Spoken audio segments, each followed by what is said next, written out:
Hello everyone. Welcome to another tutorial of testing with Selenium WebDriver. In today's class, we're going to learn about third-party tools like TestNG and Sikuli. That's why we've named this tutorial as Selenium Training. So what's the agenda for today's class? We'll be learning about the limitations of Selenium WebDriver. I think we already know about them. No support for testing images, not easy to manage test cases, detailed reports cannot be generated. So about the reports, we've already gone through about this drawback in previous tutorials, that we cannot have reports generated alone with Selenium WebDriver. We either need to write this process, automate this process using framework, or we need another tool like TestNG. No support for testing images. We cannot even do any kind of image testing here. So if you want to do that, if you want to take help of images, snapshots, screenshots, we'll have to use another tool called Sikuli. Not easy to manage test cases. Now, when I say not easy to manage test cases, that means that we've got test cases and then we've got the results and reports as well. How we can achieve that? We can achieve that by having TestNG. Sikuli for testing images on the web. So we'll use Sikuli for testing images on the web application. Annotating tests and managing test cases using TestNG. So our focus will be on TestNG as well today. So we'll learn about all kinds of annotations and other functions and attributes that we can use in TestNG. Generating HTML reports using TestNG. TestNG, when you run your test scripts using TestNG, you get a beautiful HTML report telling you about which test case you ran, which got passed, which got failed, which test case got skipped, what parameters did you send in your test case, and which groups did you include, which groups you did not include, and about the timing also, how much time each test case took, what was the starting time of every test case. So you'll get the entire report in an HTML format.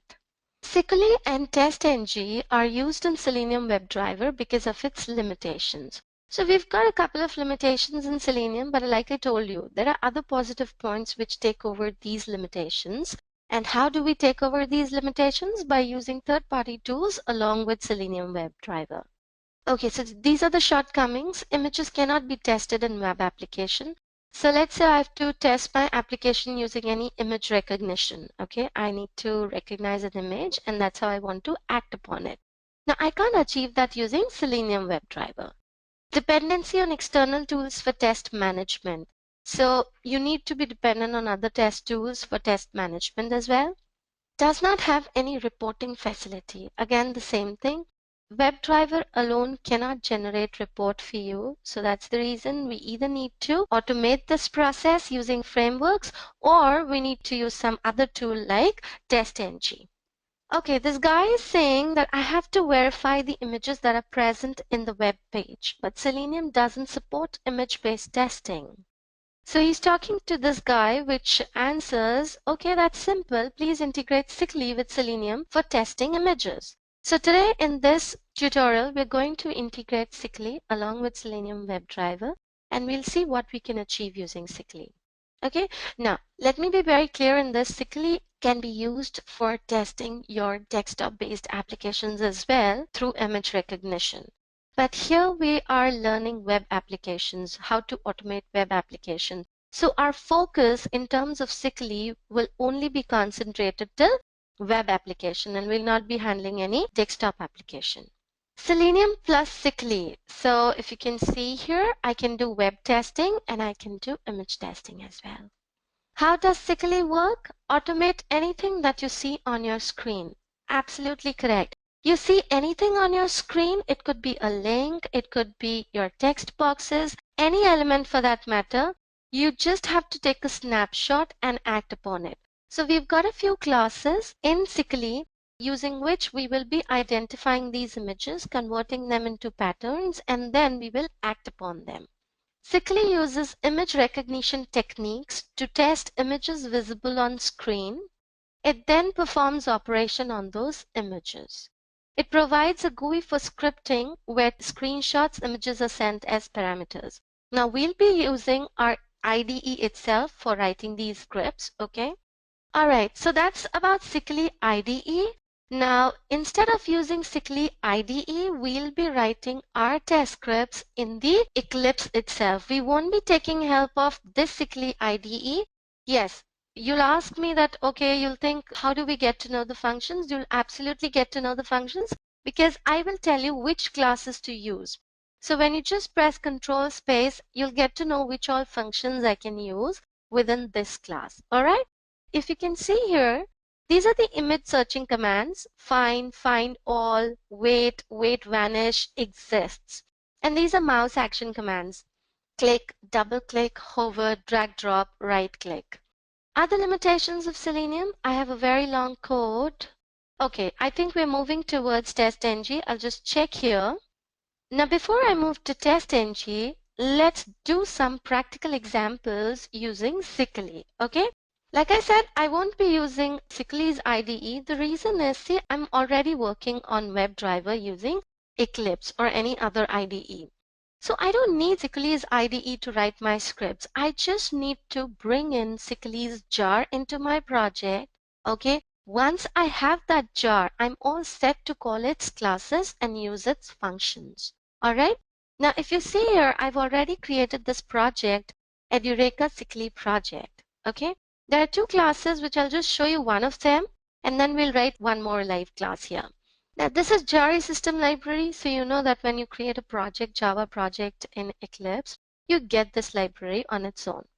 Reference libraries. Now I really want to show you this. So if you see here, there's one sikuli-java.jar, and there's the Selenium server standalone and the rest of the jar. So we're using the latest version of Selenium, which is Selenium 3. And along with that, I have also imported sikuli-java.jar. Now guys, I'm not going to get into the installation details, how you're going to get sikuli-java.jar, but just for your information, okay, and you can definitely Google about the same. You have to look for sikuli-setup.jar. Okay. Now that's one jar. You will not find sikuli-java.jar anywhere. I mean, as in on Google. The reason is, this is the jar which you'll find. And then you will have to act upon it. Okay. This works as a standalone application. You'll have to double click on it. You will get to see a window coming up on the screen, and it'll ask you to choose some options. Now, Sikuli works for a number of things, for desktop, for Java, and for other stuff as well. However, we want to use Sikuli in our Java project along with Selenium WebDriver. So what option do you have to choose? You have to choose Java. Okay. You'll have a few options there and you will choose Java. So check the checkbox for Java and there'll be some options to click on next. Okay. Keep clicking on next and you'll be done. Now when you do next, and then install, so it could be install or something else, done, something like that. When you click on it, then in the same folder where you've placed this, or maybe it'll ask you, it'll prompt you to, choose the folder, you will get this jar only when you run sikuli-setup. That's the reason you don't get sikuli-java.jar when you'll just try to find it out on Google. Okay. Now, once you get this jar, once this gets downloaded after running the setup, then you need to bring it into the workspace. And I think you know how to bring it into the workspace, right? You just have to go to your project, right click on it, go to build path, configure build path, click on add external jars, and go to the folder where your jar is present. So if I go to Akanksha, I'll have to see where I have this jar. Okay, so you can see here I've got the sikuli-java.jar. Now this gets downloaded only after I run this sikuli-setup.jar. Okay, I'll cancel it because I already have it. Cancel. Now, once we have this jar, we're all set. And I'd like to show you some more stuff here. Just look at the packages, okay? You've got this, and then you've got apaches.com and CLI as well. And then if you come here, you've got sikuli.script. And then if you can see here, you've got this class pattern, okay, in this org.sikuli.script, because that's how you're going to script, use these classes in your script. So pattern class and screen class. These are the classes widely used when it comes to working with the images on your web application. We'll be using pattern class here to create patterns out of those snapshots, and then using the screen class, we'll be calling a few functions. Okay? All right. Now, what do I want to achieve? So let's go to, let's say I'm going to ebay.in. All right. Now I can open ebay.in using WebDriver. I'll have to instantiate my WebDriver and I can call ebay.in. Now, if you don't want to use WebDriver functions to act upon these elements on this page, you can use image recognition as well. However, there's a point that you should keep in mind always and always. Let's see, image recognition is tricky. Okay? If you hover mouse, it might just change its color, or there's this image coming up right now, but it won't be there after a few hours. It won't be there tomorrow. So be careful when to use, where to use Sikuli. You just can't use Sikuli everywhere. Be careful. Now see, if it comes to these tabs, following today, deals, mobiles and accessories, laptops and tablets, now these are going to be there because they're very much part of the application. But when it comes to these images, they keep on changing. So even if you're taking a snapshot, take a snapshot of that area or that image which is going to stay on the application. Otherwise, your script will fail when you'll run it for the next time. Okay? So I have got this tool called snipping tool. Okay? I'm using Windows and the snipping tool comes by default to take a snapshot. Now, my preference is always to use the snipping tool because it's easy. However, you get a number of free tools online to take snapshots or screenshots. You just Google free tools to take a snapshot and you'll get a whole list. So it's entirely your choice, but if you're using Windows, you can perhaps use snipping tool. That comes very much with your Windows system, okay? Snipping tool. So I'm going to open up the snipping tool just to show you an example, okay? Now you can see that this kind of control is coming up on the screen and it actually wants me to snip something out of this screen. So let's say I have to click on deal. So what I'll do, I will carefully choose this area. So if you can see, this has got captured here and I'll click on save. Okay. Now what I'll do, I've got this folder, Edureka Sikuli code files here, and I will name it as eBay_deals. Okay, and enter. Now, of course, you have to save as type also. So choose the type. I'm saving it as a PNG file, and then you save it. So this deal has got saved. Now, I would like to click on this. Now, when I click on the deals, I'm getting this whole list here. Now, in this deals, I've got featured, I've got electronics, I have got fashion, I've got home and care, I've got other deals. So let's say I want to go on home and more. Okay. So what do I need to do? I need to click on it. So I'll have to identify, but see, as soon as I'm hovering mouse, this thing is changing. Never mind. Let's do an example and see how it works and how it doesn't work. It's always good to have exceptions and errors. That's how you learn. So I'll again get my snipping tool back, click on new, and here I want to take for home and more. Okay.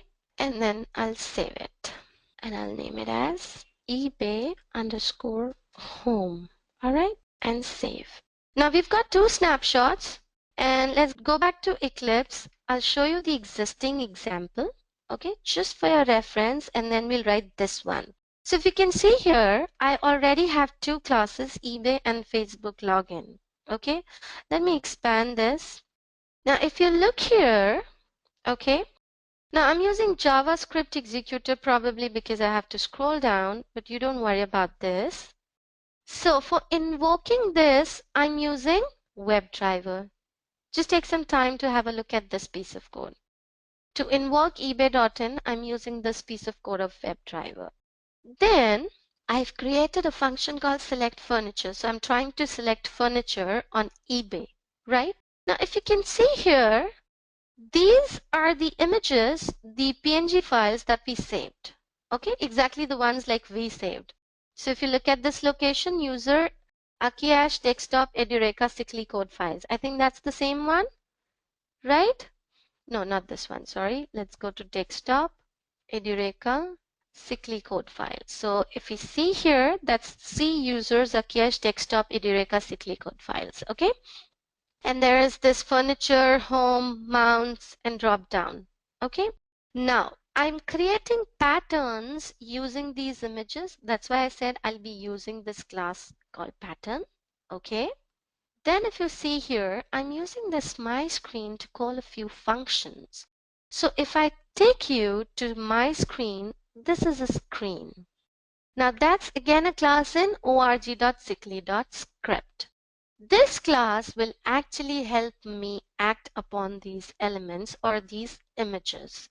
Okay, so if we come back here to this function, you can see that my screen has been instantiated as a new screen. Okay, we've created an object. That's my reference, object reference, and I'm calling various functions here. This is what I was talking about. You need not worry about the functions. If you want to know about the functions, use the object reference, just have dot and press control space. You'll get all the options, all the functions that you can use to act upon these images. Okay.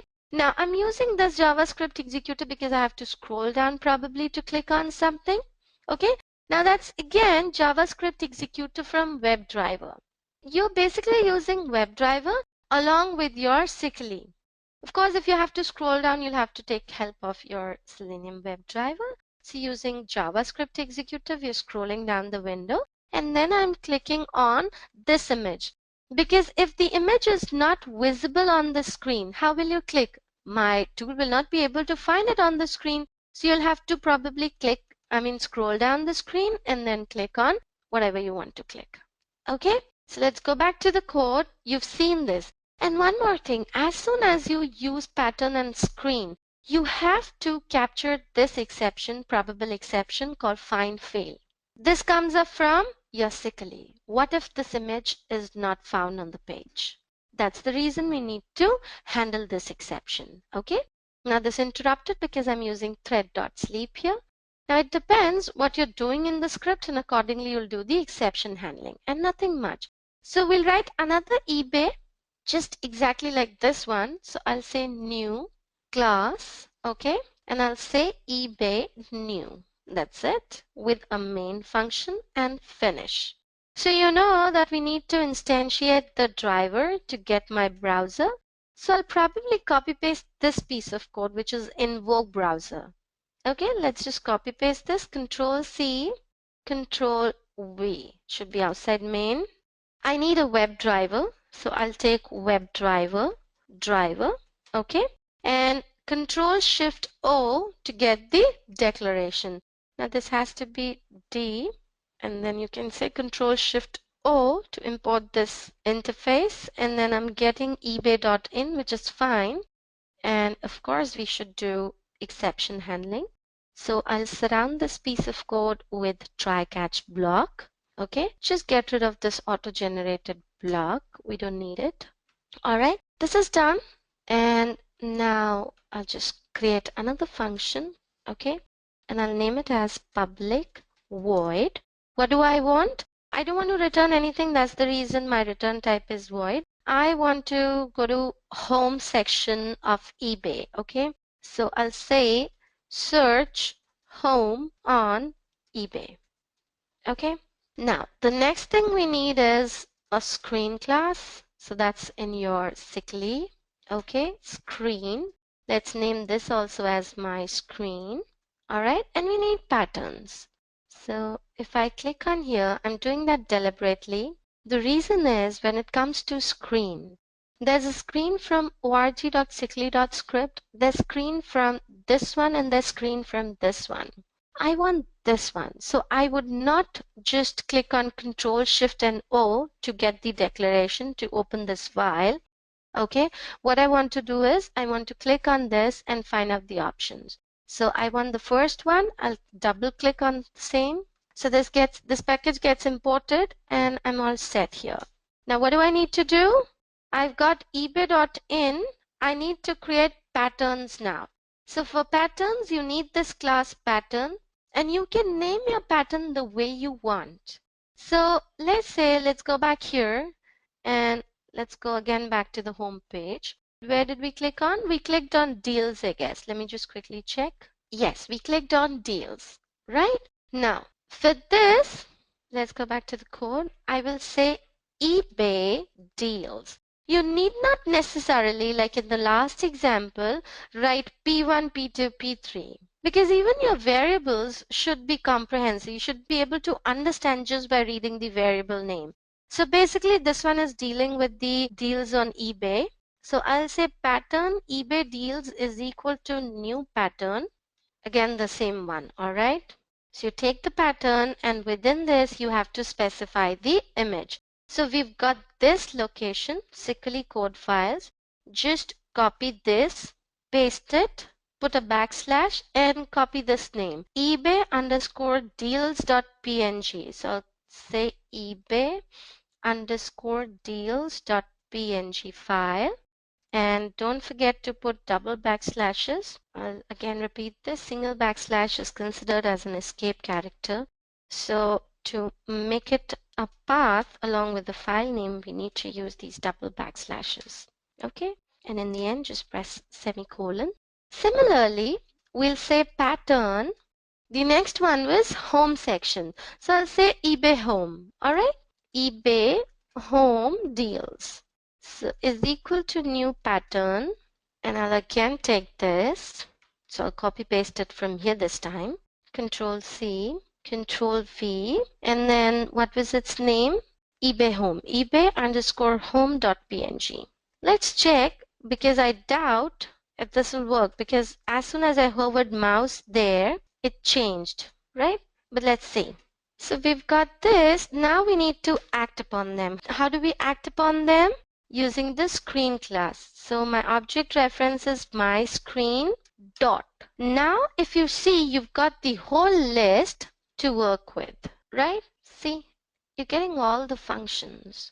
So if you want to wait for something, some pattern to come up, then you'll use wait. If you want to find something, you'll use find, right? Remember this class? What am I doing here? If you want to wait for something, wait there. If you want to click on something, click there. That's how we're going to use it. I'll go back. So what I want is, see, we've got this implicit wait here, but then I'm not using driver anymore further after this, after calling eBay. So implicit wait in your page load timeout will wait on the elements if I'm using my driver. If I'm finding elements using find element, here I'm using Sikuli. So for that image to come up on the screen, it is always ideal to give some wait time. So I'm going to give some wait time here. Wait and just press Control space. If you can see here, there are a number of options. That means the function is overloaded. Right? Let me use this wait with pattern and with the wait time. So my pattern is eBay deals. So I want to wait for eBay deals to come up on the page.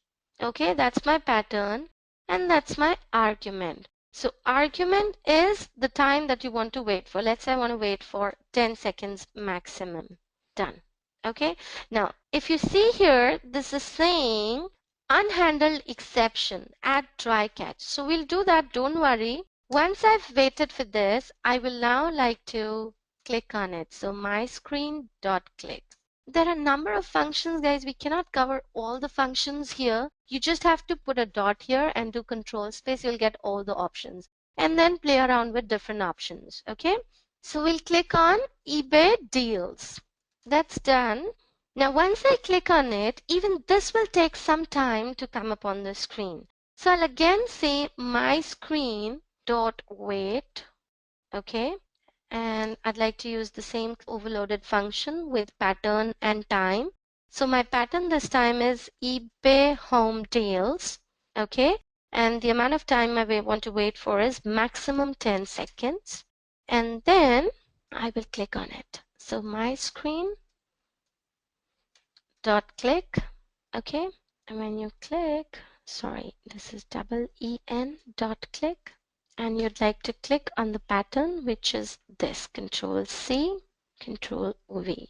Okay, now we can surround this piece of code with try catch. Surround with try catch. So you automatically got find field. Who's responsible for putting in find field here? Your compiler. He's taking care of everything that's related to compilation. Okay, control save. And we've got this main function. So I'll say eBay new, my object is equal to new eBay new. I hope you all are going through your Java concepts, because until and unless you're working on your programming skills, it becomes a little difficult to understand these scripts. So keep working on your programming language concept as well.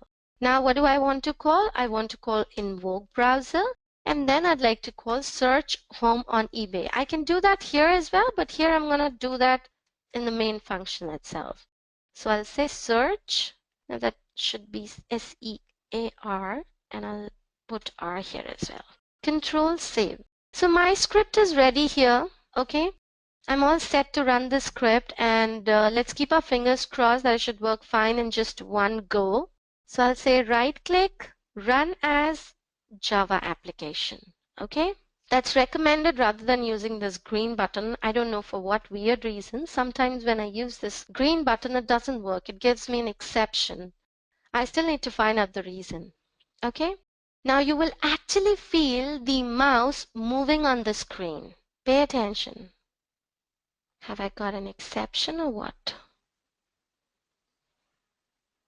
Yep, we've got an exception which says null pointer exception. That means we're doing something wrong here. And I've got this null pointer here on eBay deals. Okay, let's find out the reason. This is saying my screen wait. I want to wait for this to come up, and the waiting time is 10 seconds, which is more than enough. However, I'm getting an exception here, and that's a null pointer exception. Am I pointing to anything? No, this is equal to new pattern. So I have already instantiated this, and pattern is from Sikuli.script, which is absolutely fine. Let me just check this image again. I hope that's the name, eBay_deals. If that's not the name, then we'll also get an exception. eBay_deals.png. eBay with B small and deals and deals.png. So this looks good to me, but I'll have to find out what is the reason. And this is deals. We'll again go back on the screen. This is this. Now, that's what I'm thinking. If I go here, as soon as I'm going here, this, as soon as I'll find this and try to come up here, it won't find this pattern because this has changed to this now, right? Getting my point? So what else can we do? We can probably find this block, do something with this. So I'm going to change the patterns for now. We won't be able to work with these because as soon as I'm hovering mouse here, it is changing. Can you see that? As soon as I'm hovering mouse, it is changing. So that's what I was expecting. Rather than going to deals and then that to homes and living, I would like to go to the search box here. Okay, then I can perhaps click here and look for a category, right? And then we can search. So let's try and do that. So where's my snipping tool? And you need to be very careful while taking the snapshots. So this is my snipping, and I am saying new. And I'll very carefully just take this area, only this much. Okay, I've got this, and I hope it should work. I'll say eBay search .png. Then I'll again say new. I really want to click on this, okay? But if you observed, as soon as you'll come here and click on it, this is gonna change because the drop down will appear. So while taking the snapshot, you have to be very careful, very careful. I'll again take it.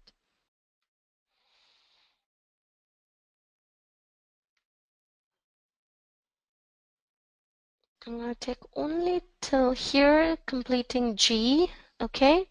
And then I'll say save, and I'll name it as eBay drop down. Okay, we have it here already. I can see that. But still, I'll say eBay category. Okay, save. Once I click on this one, okay, anywhere here, Now I'd like to choose something here. So let's choose books and magazines. So for which I need a snapshot. I'll do this and I'll bring my snapshot. Now this is a little tricky, guys, because as soon as you're bringing this, this is going off. So you need to be very careful. New, but then, okay, this is not letting me take the screenshot. I'll try again, otherwise we'll leave it. We don't want to waste time here. Snapshot. No, I'm not able to do that. Where's my snipping tool? Did I just cancel it? Okay, let it be there. I have cancelled on it, but I haven't done anything else. Let it be here. Okay, and then I'm again trying. No, it's going up, so we won't waste time here. We'll rather click on the search button. So new, I'll just say new. I'll just click on search and save. With Sikuli, it is a little tricky. You have to take the snapshots and you should be capable enough to work with those. So I'll say eBay search, all right, and just save it. And I'm not going to use this drop down. I'll just use this text button, okay? And instead of using these, I will remove them now. Backspace, backspace. So this one is your search. So I'll say search text box is equal to this. And this is eBay search, I guess. Let me just check the name. eBay search without underscore. eBay search without underscore, SEARCH. And then this one is your search button, okay? So search button is equal to, how did we name it? That was, this is eBay search, and that's again the same, thank God we didn't put R here, so that's eBay search. eBay, SEACH. You can change it, okay? Now I need to wait for this, which is eBay search. So search text box, Control C, Control V. Now I don't have to click on it. I have to send the text, okay? Backspace, Control space. Now if you forget that which action to do here, okay? What do you have to do? You have to write something here. So let's see what we can use to write something. I can't find till now what I can use to send text here. So I'll keep pulling this bar down till I find how to set something in here. So this is again setting, set size and weight and toString. So this says text, my screen dot text, and then type. So if you see this type, you'll get a feeling that this is basically letting me type something. And if you come to this overloaded function, that's taking the pattern, right? And that's taking the string text as well. So I'll take this one. I'll take the one with pattern. I know this one with just 2 arguments. So my target is search text box, Control C. I'll just paste it here. And that's my text. So my text is I want to look for books, but I'm not mentioning which kind of books. So I'll say Lenovo laptops, okay? This is what I want to look for. And done. Now, then what you have to do, you have to click on the next pattern, which is the search button. So first of all, you wait for this button to come up, okay? And then you click on it. Control V and Control Save. Now, I hope this should work. This shouldn't give us any error. I'll close the window and we'll run it back again, okay? Okay. Right click, run as Java application. It should hopefully work this time. Okay, now what I see here is, as soon as this is coming, right? As soon as this is coming, we're getting this bar here, which means that search is no more coming. So as soon we get this, basically there's a problem with this snapshot. There's a problem with this snapshot. There's again one more issue, guys. If you can see here, this bar is constantly coming up here, that bar. And let me first of all see the exception. then I'll proceed. Okay, console.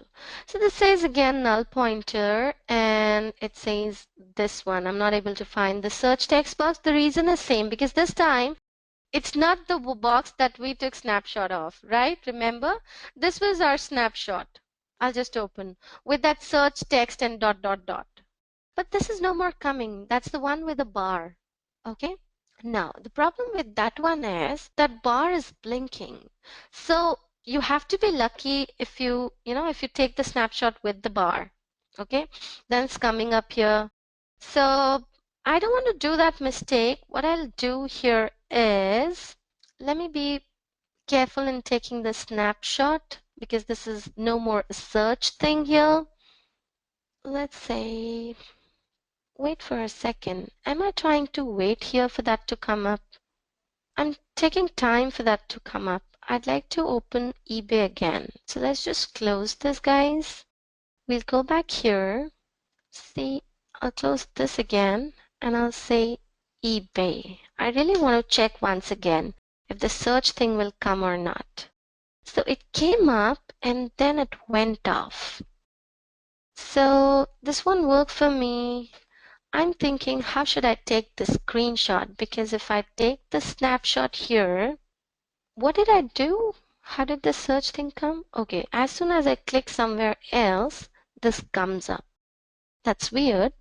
Let's say if I click here, let's say I just hover mouse here to this element, hover mouse here.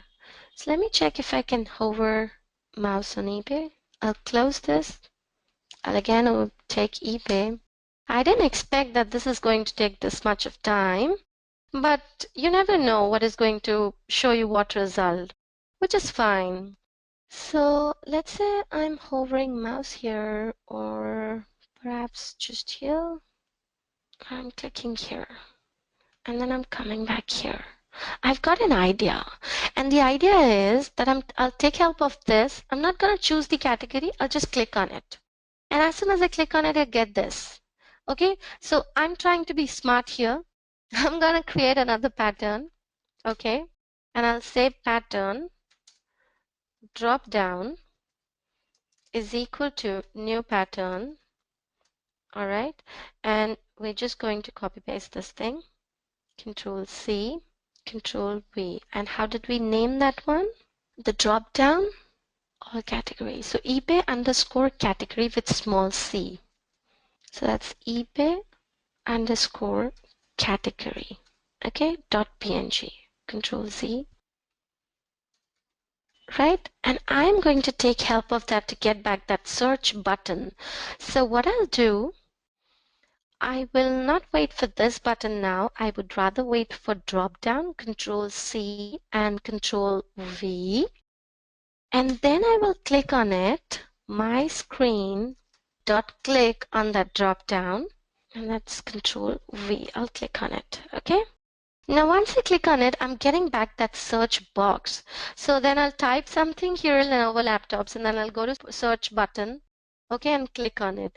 Now you need not necessarily wait for the search button, because while you're waiting for this drop down, the other elements are also coming up on the page. Okay, so if you want to get rid of this, you can get rid of this. I'll just keep it for now. Now let's run this class. Right click, run as. Let's see if our trick works or not. So you basically use Sikuli when WebDriver is not helping you out. So you need to take help of images. If you don't want to use it, you've got a number of options in WebDriver as well. I hope that this pattern works for us, because now even I'm thinking that why is it not working?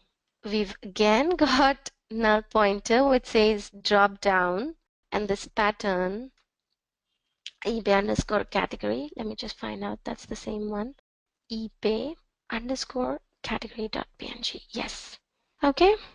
So I would like to take back again the screenshot. So let's take the screenshot again. Okay, guys. But let's hover mouse here. This is not changing. If I hover mouse here, yep. So I'll take the snapshot again. Where's my snipping tool? And I want to take snapshot only of this one.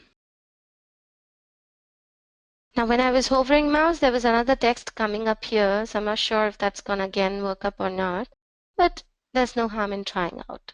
So I'll say eBay category. I'll just override the previous one, eBay underscore category, and save it. Yes. Now let's try and run this program again, guys. Otherwise, we'll use some other example, or I'll maybe run the existing one. I don't want to waste time here. We'll take the Facebook one. We'll try and log in on Facebook. This works, but like I said, see, getting the snapshots is a bit tricky. It might work in some cases, might not work in a few cases. See, this is not working. Otherwise, I would have got that scrolling thing. So where's my console? So I've again got null pointer. So I'm not going to do that again. All right. I will just bring it down and I'll take this up. Okay. And I'll show you the Facebook one and I'll try and run it. Okay. So if I show you the Facebook example, if you can see, I'm getting facebook.com here. Okay. And there's ID, pass, and login. So ID, password, and login patterns. And if you can see here, I'm waiting for that pattern to come up. Then I'm typing in something exactly. I'm doing the same thing. Then I'm typing in the password and then I'm clicking on the login button. So exactly the same thing, nothing much, nothing less. Let's try and work with this example. I hope it should work. Right click, run as Java application. Okay, so this opens up your facebook.com and it should take you to email and then to the password, right? So if you can see here, it did work. And we can feel that the mouse is hovering to different areas, to different elements. Now with eBay, with this particular example that I chose to do, now this isn't working because I've got a valid reason here. If you go back to eBay, see, even when I'm hovering mouse here, I'm getting this. Now maybe when I'm taking the snapshot, it's not the perfect snapshot. Because if that click is taking place here at the middle of the snapshot, generally any action happens at the middle of the element. So if the action is happening at the middle of the element, maybe this area of select a category for search is also coming up. So while taking the snapshot, okay, see, if I come here back again, I'm getting this.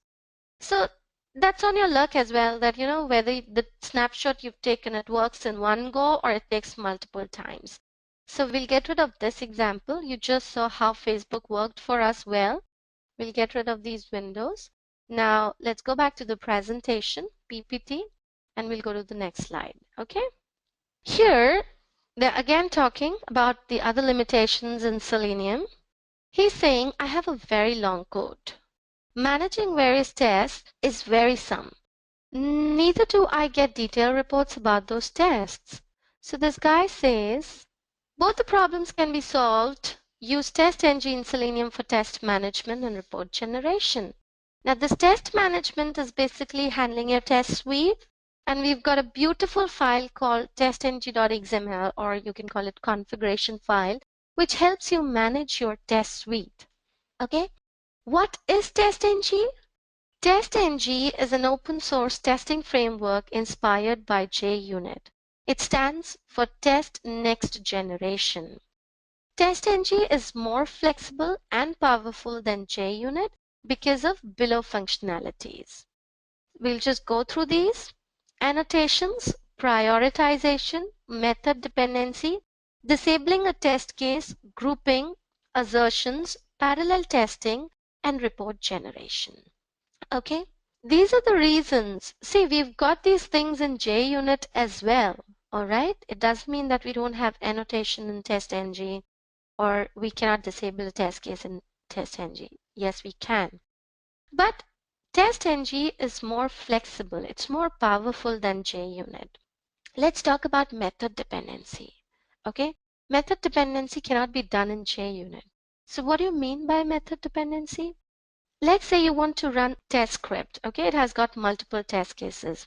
However, one test case is dependent on the execution of the other. So until and unless you execute that dependent test case, this one cannot be run. So using this functionality in TestNG, so we've got an attribute called depends on. So depends on methods and depends on groups. We've got two functions using these attributes, we can specify dependency. Prioritization.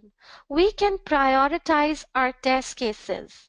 By giving some priority numbers, we can prioritize our test cases as well. Disabling a test case. I can disable a test case also. So in JUnit, you use an annotation called ignore to disable a test case. Here, you can disable a test case in two ways.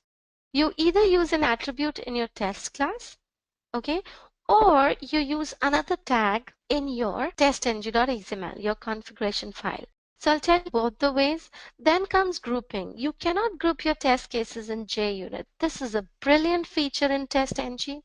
Let's say you've got an interview question that you have 100 test cases in your test suite. However, you want to run only 20 test cases corresponding to a particular component. Reason is, let's say there's a fix that has come up inside that component. For that component, we first want to run only 20 test cases which are corresponding to that component of the application. Then what will be your answer? Your answer should be that we can perhaps group the test cases. So in the beginning itself, when you're creating your test suite, you're creating your configuration file, there itself, you can in the beginning group your test cases. Now grouping depends on you how you want to group your test cases. You can group them on the basis of how you want to execute them, on the basis of your components. So let's say you've got 5 components, A, B, C, D, E. So you can group those test cases amongst these 5 groups, A, B, C, D, E. So the choice is yours, how you want to group your test cases. Now, then comes assertions. Assertions are basically comparisons. Assertion gives you result in Boolean format, okay? And the other format as well. So when I say assertion, I have to basically compare something. I have to test something. Let's say I want to assert something to be true. That means I will be expecting something to come up as true. If it doesn't come up as true, my test case will fail. I am asserting something to be equal. That means there'll be some actual result and there'll be some expected result. I'm asserting both of them to be equal. But if this assertion fails, my test case will also fail. See, comparison can be done in any number of ways. Even you can use your Java code to compare two things. You can perhaps use if A equals B, or if A equals ignore case if you want to compare the strings. You can do anything. But just to get rid of those lines of code and do it in a more structured way like a tester, you can use assertions. Parallel testing. You can achieve parallel testing, cross-browser testing using TestNG. So parallel, when it comes to running test cases parallelly, you can run your test cases parallelly on the same kind of browser, okay? You can run your different test cases parallelly on different browsers. You can run the same test case parallelly on different browser, which is called cross-browser testing. So anything can be done. It's just that you're running your test cases parallelly. Report generation. Now with WebDriver, you can't have report, but with your TestNG, you can have a beautiful HTML report in front of you. So we're going to cover all these stuff in TestNG today. If you see this, these are basically, okay, these are for tags, opening and closing. So we'll be using these inside our XML file. Okay, now I'd like to just go to the next slide and check what is there here. Okay, we're talking about them in detail now. So let's talk about the advantages of TestNG. HTML report can be generated, supports parallel testing. Test cases can be grouped and prioritized easily, uses annotation for executing methods, and supports parameterization. The first 4 points we've already discussed. This one supports parameterization. See guys, if you've never gone through JUnit and TestNG, and if you're watching this tutorial as in terms of TestNG or JUnit for the very first time, then you might not know the fact then that in these test classes, we will not have any main function. And if you know any programming language, we have to have a main function to start the execution. Then from the main function, I'll call some other function. Let's say A. And from A, I'm calling B. From B, I'm calling C. So when this entire flow is happening or getting executed, I might just pass some arguments or some parameters. But in TestNG and JUnit, these classes are different. They're test classes. You won't have any main function. Main function is written when your class is an application. Okay? These are your test scripts. So how will you send a parameter here? For that, you will take help of an annotation and a feature within your TestNG.xml using which you can send parameters, you can send arguments to your test cases. And parameterization in TestNG can be done in two ways, using parameters and using data providers. With parameters, we can send only one argument at a time, as in one value of the argument. So I'll write that down in a notepad for you all so that you remember it. Okay. So we're talking about parameterization. Okay, can be done by using @parameter annotation along with this tag parameters. Okay, in your testng.xml, and there's another way using data provider. Okay, there are annotations, but with parameter you need to send the parameter through your configuration file as well. What is the difference between the two? In parameters, you can only send one value corresponding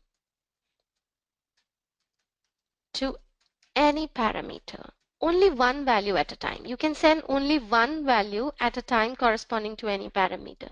Whereas with data provider, you can do data-driven testing. You can achieve data-driven testing. What do you mean by data-driven testing? When data is driving your test cases, that means you want to run your test case with multiple set of data. Let's say you want to check the login form with 100 user ID and passwords. You can't do that with parameter because what will be your parameters? Your parameters will be user ID and password. But with parameter, I can send just one value. So probably I'll be able to send one email ID and one password. But if I have to do data-driven testing, then how do you do that? You can send 100 user IDs and 100 passwords using data provider. Okay? Steps for writing test cases. These are the steps. Write the business logic of the test and insert TestNG annotations in the code. So you first need to decide on the business logic. What do you want to achieve by writing this test script? Then accordingly place the annotations. Add the information about your test, as in which class, is there any other utility class that you'd like to call, the method names or the group names, and you add this information in your testng.xml or build.xml file and then run your testng. Again, Java is the prerequisite. So let's start with these features one by one. And let me quickly check the timing here. It's 11:34. I think we can continue for some more time and then we'll take a break, okay? All right, annotations. Now, what do you understand by annotation? Any idea? I'm sure those who are watching this or learning about annotations or these tools for the first time, you don't know about the annotations. Anything that you write starting with this sign @, that means you are about to provide an annotation. So we've got a few annotations in JUnit and we've got few annotations in TestNG. Okay, let's talk about this one. That means @test is an annotation. Where are we going to write these annotations? We are going to write these annotations just before any method.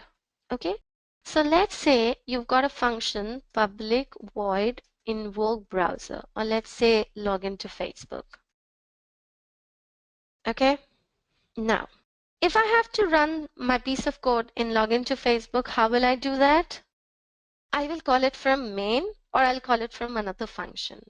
But in JUnit and TestNG, like I said, you don't have any main. How will you call this, or how will you treat as a test method? You will just place @test so that your code will now know, okay, that this test method is going to, or this particular function is going to behave like a test method. This now becomes my test method. So we'll talk about the flow also, that in which order do we run these test cases. We'll talk about them as well. But this is how you annotate your functions and they become a test method. So we've got other annotations as well in TestNG. We'll talk about them now in these slides. Okay? Annotations in TestNG are used to control the next method to be executed in the program. TestNG programs will not have main method. Let me try and use my spotlight. I'm here. Test programs will not have the main method. However, all methods will be annotated with @. Now, not necessarily, there can be a utility method as well, which is not annotated at all. That can also happen. Okay. Just look at this class. Have a few seconds and look at this class. You can see there is annotation @test before two test functions, and there is before method and after method. So I'll not switch directly to before and after method. I'd like to first check on the next slide. What do we have here? Yes, so these are the annotations. Okay, so first let's go through these annotations, then we'll come back to that slide, or maybe we'll just write those annotations down in the Eclipse. Go through them one by one. Now, what I would suggest is don't read from before suite. Start reading from the opposite direction. Start from here, @test. And then @test is used to, annotated method is a part of test. So if you're annotating any method with @test, that means that it is a test case. Then comes a before method and after method here. Before method, after method. So just try and understand. That means if any method is being annotated with this before method and after method, that means I'm going to run this function. I'm going to execute this function before every test method. Listen to me carefully. Before every test method and after every test method. Okay? And which are your test methods? Methods that are annotated with @test. Then comes a before class and after class. Annotated method will run once before the first test method in the current class is invoked, and after class will run once after all the test methods in the current class have run. That means these two annotated functions will run just once in the beginning and once in the end. Then comes your before group and after group. Let's say you want to run something before any groups run, okay? And then you want to run something, you want to execute something before every group has run. So these two, before and after every group. Before test and after test. Now people get confused in before test, after test, and before class, after class. Need not worry, guys. Though they're one and the same thing. However, you can use any of them and you can choose to use both of them as well. Before class and after class, it says it runs before the first test method in the current class, and this says before any test method belonging to the class is run. Okay, any test method is run before the first test method in the current class is invoked. So it depends how you want to place these annotations. Okay, you may not put both of them together. You might just use before test and you might just use before class. Okay. One more thing, don't get confused with before test here. Before test doesn't mean you have to run it before every test method. No. For that, we've got before method. Before test means before all the tests, okay? Before suite and after suite. So if you want to run anything, if you want to configure your test suite in a way that you want to run a function before all the test cases are run in your test suite, then use this @before suite. And after suite will run after all the test cases in the suite have run. Okay, let's go to the next slide. Okay, so if you can see here, this is a testng.xml. I don't want to show this to you first. I'd like to go to the annotations first. Okay, don't worry. Yes, these are the examples. And before I show this example here, see, we're showing what these functions do here. So I'll do the same thing in Eclipse. Rather than looking at these slides, we should rather do it in Eclipse, right? For which I need to switch the workspace. So I've just opened up my Eclipse, and you must have seen that I created this project in the previous tutorial. Okay, so here we've got this package for WebDriver Basics. Now what I want to do here is I want to create another package for TestNG. So I'm going to name it as TestNG itself. Okay, nothing much, nothing less. And then in here, I want to create classes. Now, if you've heard of JUnit, you just can't have a normal class like this one. We can't have this class here. We have to have a JUnit test case class, or since we're learning TestNG here, we need to have TestNG, right? So how do we get TestNG? You first need to get that plugin for Eclipse. And how do you get that plugin? I'll just tell you how to get TestNG into your Eclipse, okay? You just need to go to Help and go to Eclipse Marketplace. You can also go to Install New Software and you'll find this option. If you Google it, you'll find this one number of times. But I prefer Eclipse Marketplace, okay? Go to Eclipse Marketplace. The marketplace will actually get all the plugins that you would like to have for your Eclipse. So let's say I want to search for TestNG. Okay.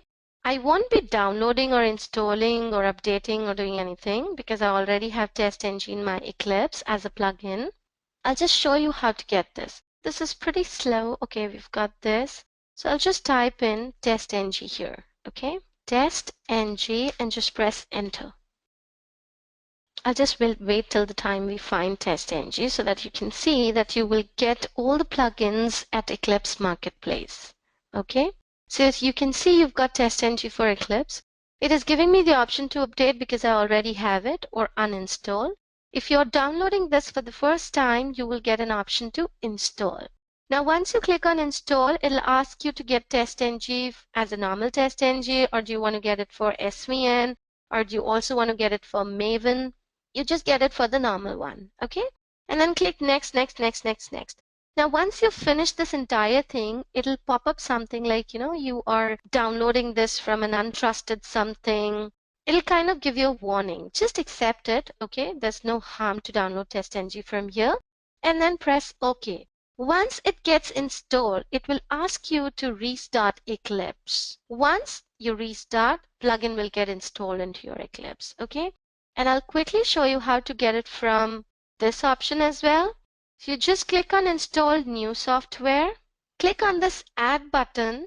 Here, type in TestNG, and then here you have to write beust.com/Eclipse. Now that's again the same site which will let you download your TestNG, and then press OK. Now this takes time. If it takes a longer duration, I'll just stop it here itself. I'll cancel it. Otherwise, it should find within a few seconds. And again with this also. Once this TestNG comes in, you check the checkbox and check on the checkbox according to your requirement. Okay. Then click on next, next, next. Here also you will again get that pop-up, that kind of warning that would you really like to get this? This is not trusted or something kind of, it'll be a warning, okay? And then click on finish. So I'll just cancel it for now, okay? This is how you can get it. Now, how do you verify that TestNG has got installed successfully? Right click here, go to new, and then go to other, okay? Like you've got Java and you've got JUnit here. This comes by default along with your Eclipse, okay? But this doesn't come up until and unless you install this plugin. So you install TestNG, and if you're able to see this folder and this option TestNG class, that means your installation was successful.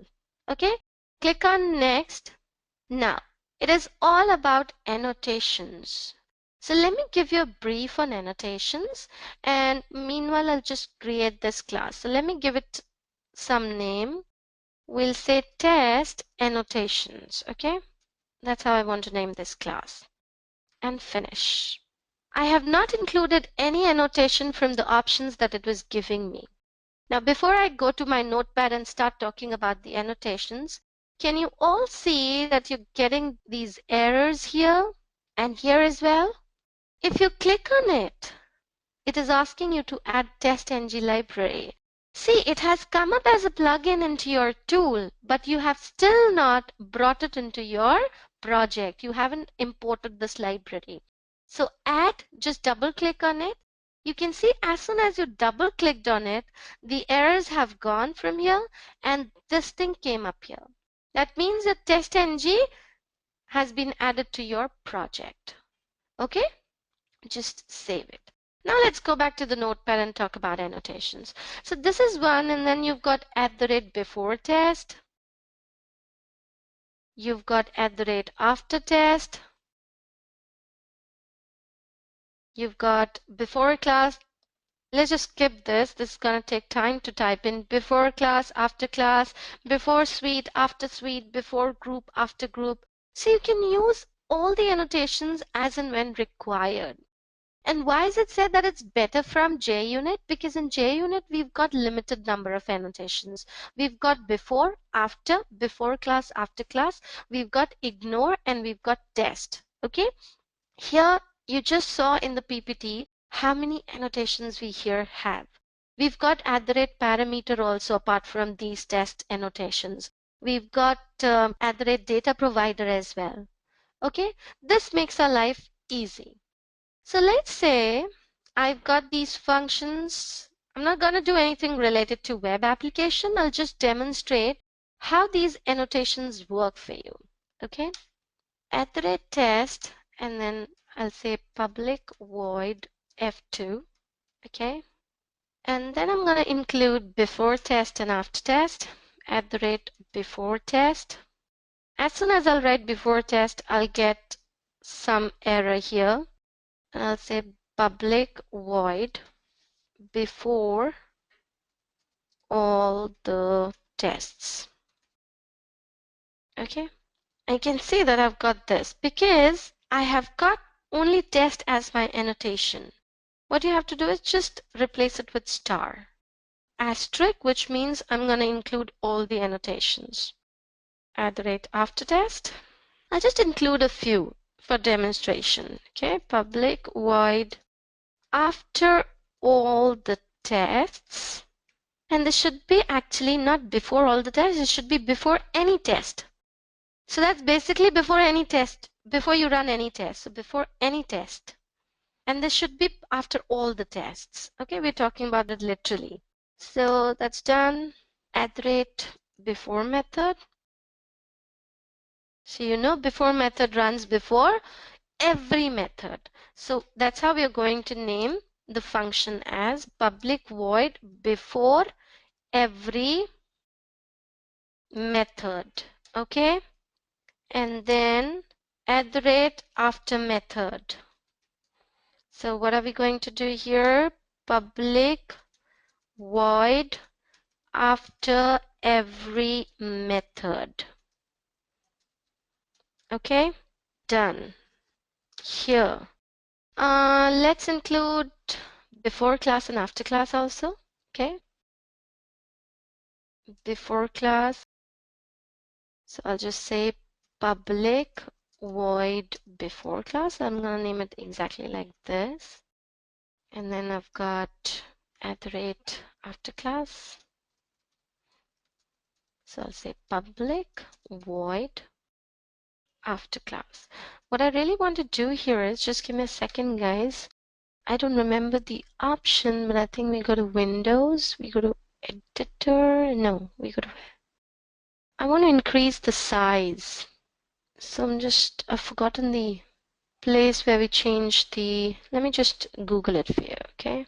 Because I'm sure you're not able to view this nicely if you're watching this tutorial. So I'll just Google it. Let's go to Chrome. Or did I just close Chrome? Give me a second. We'll open Chrome. We'll go to Google. There's somewhere in options. So how to increase font size in Eclipse. Okay, so go to Preferences, General Appearance. Oh yeah.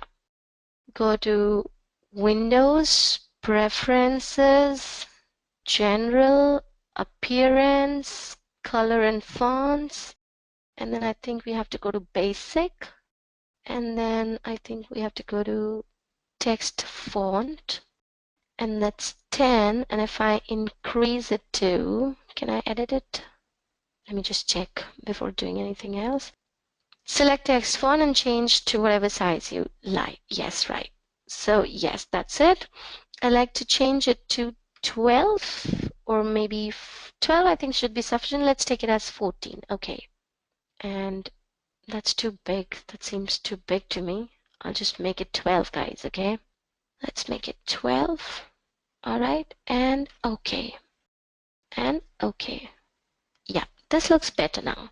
So we've got all these test methods here. Now what I'm going to do is I'm going to include only some system output statements. So how do you write them? SYSOUT control space. So it automatically expands it for you. So I'll say inside F1, and here again sysout, it will automatically expand it for you. So that's inside F2. All right, and then again here sysout, and we'll name it as before any test. And then this one, sysout after all the tests. Sysout before every test method. So we'll say before every test method. Just come down. And here as well, sysout after every test method. Okay, here before class and after class.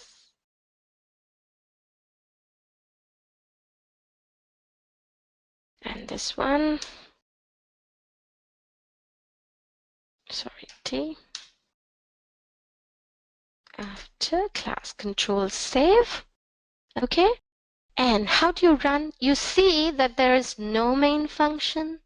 Okay, but how do we run? If it is a Java application, I'll use this green button to run it. But this is not a Java application. This is a TestNG class. So right click on it, run as TestNG test. Okay, you will get this option because this class is a TestNG class. You're not getting any option like Java application. Because if it is a Java application, you have to create a normal class with a main function, right? So I'll just click on it, and you can see that I've got some result here. So that's my window. This bar tells me, since it's all green, that none of the test methods have failed. How many test methods do we have here? 2, F1 and F2. And if you look at the result, you can see only F1 and F2 running here. Why? Because I have to basically run the test methods and not the other methods. There can be other methods as well without any annotation. But if these methods are annotated other than @test, that means they have got some function to do. We're going to utilize them, but they are not test methods, right? So let's go to console and see what is happening here. Just look at these statements, and I'll keep this also open up for you all. Before any test, and this is where before any test is mentioned. Where? Before test. That means before any test is run. Before class. So this is before the class, all the test methods in the class are run. So this takes the preference over class. This will run first and then the class thing comes. Now if you observe, we've got these inside F1 and inside F2. And before and after F1 and F2, these functions have run before every test method, after every test method, again before every test method, after every test method. That means these functions before method and after method, they ran before and after every test method. Test method means methods that are annotated with @test. Right? Let's again go back to the result. Then comes after class, then after all the tests, and F1 and F2 both have passed. This is how you will see console, and that's how you'll see the result also in TestNG. Okay, with JUnit, a green bar comes up just beside the package explorer, but with TestNG, this window for the result comes beside the console bar. Okay, now let's go back to the slideshow, because in a while I'll talk about your configuration file and I'll also talk about reports. So let's go back here. See all these methods, they've been explained in this slide. Prioritization. Now, before I jump to prioritization, I really want you to understand the use of using TestNG, plus how can I use it in configuration file, using configuration file. Okay. Now understand it, guys. When these annotations were created, of course, they were created for some reason. The reason is that JUnit and TestNG are used because you want to test your test code first rather than using your test code for your web application. JUnit is basically used by developers to unit test their code.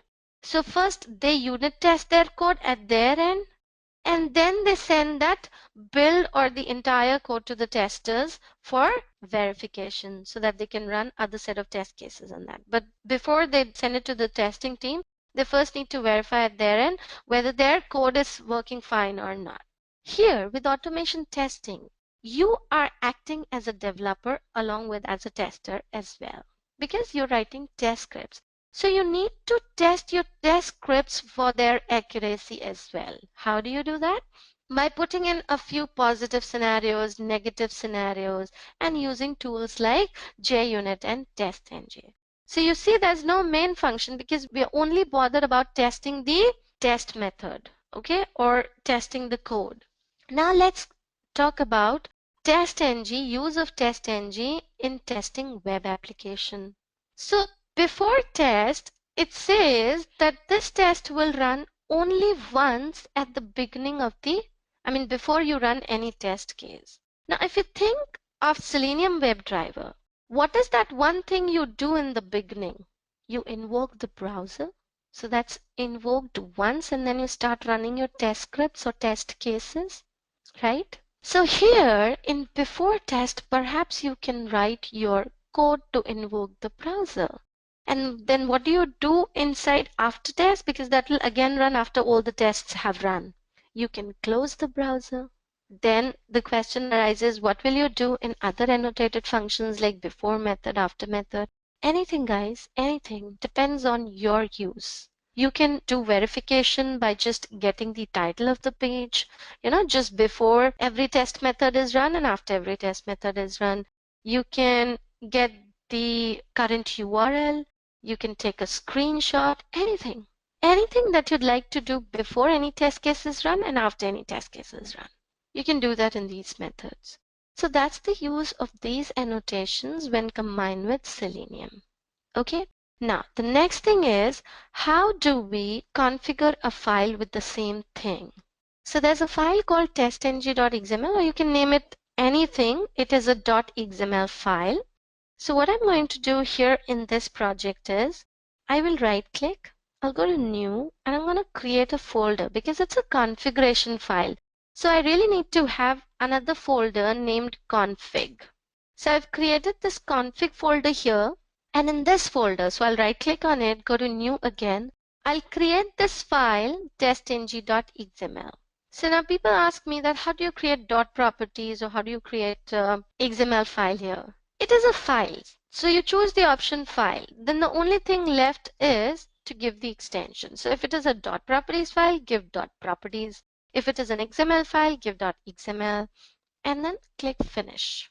Now you can see that we've got an XML file with node and content. Don't get worried, that's just the design. You actually have to go to source. So go to source and start writing the script. Now, what do we need to write here? I'll just again go back to the result and show you something here. If you see here, guys, carefully, you can see that there's F1 and F2. These are the functions that we wrote and they were annotated with @test. That means they were test methods. In which class were they? Test annotations. which is present in TestNG package. Can you see here? Test annotations, which is in TestNG package here. But there are two more things here, default test and default suite. So what do you mean by default test and default suite?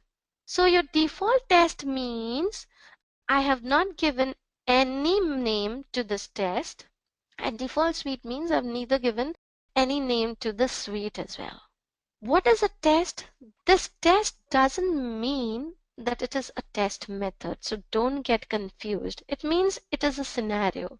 And you can include any number of classes, any number of functions within a test scenario. Okay, so let me just create this XML and then try to make you understand what do I mean by saying that this is not a test method, it is a test scenario. Okay, so how do you write this? I'm going to create the very basic structure first. Okay, so if in an interview, the interviewer asks you to create a basic structure of testng.xml, this is what you're supposed to do. Okay, first comes your suite. That's how you're going to remember. First comes your suite. Enter. Then comes your test. Then comes your classes. Within classes comes your class, and within class comes your methods. Okay, just do Control A, Control Shift and F. This will get formatted and look beautiful. That's the basic structure of your XML.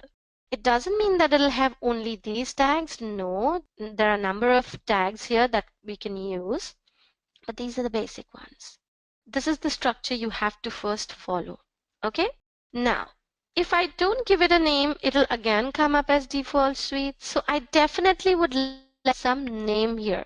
So how do you give a name? Just type in name attribute like you have in HTML, right? I showed you when I took those tutorials, finding the elements. So how do we write that? How is it mentioned, the attributes? We've got this tag and then attribute with attribute and value. How do you write the value? In double quotes. So let's say I'm naming it as test annotations. Okay, done. Then I'll give the name to my test scenario as well. And I will give test, or maybe let's give TestNG to this. And then here we'll give test annotations to actually the test scenario. Okay, and then classes and class. Now I don't want to include or exclude methods because I want to run all the methods. I'll just get rid of it. So in classes, my class name is, in TestNG, you always have to write a class name along with its package name. So this is test annotations within TestNG. So how do you write it? TestNG dot test annotations. Okay. All right. And you can end this class here itself and get rid of this one. Delete. Okay. So this is very basic stuff. You've given a name to your test suite. You've given a name to your test scenario. And there's this class that you want to run. Control save. So remember this test. This is default suite, default test, this class and these functions.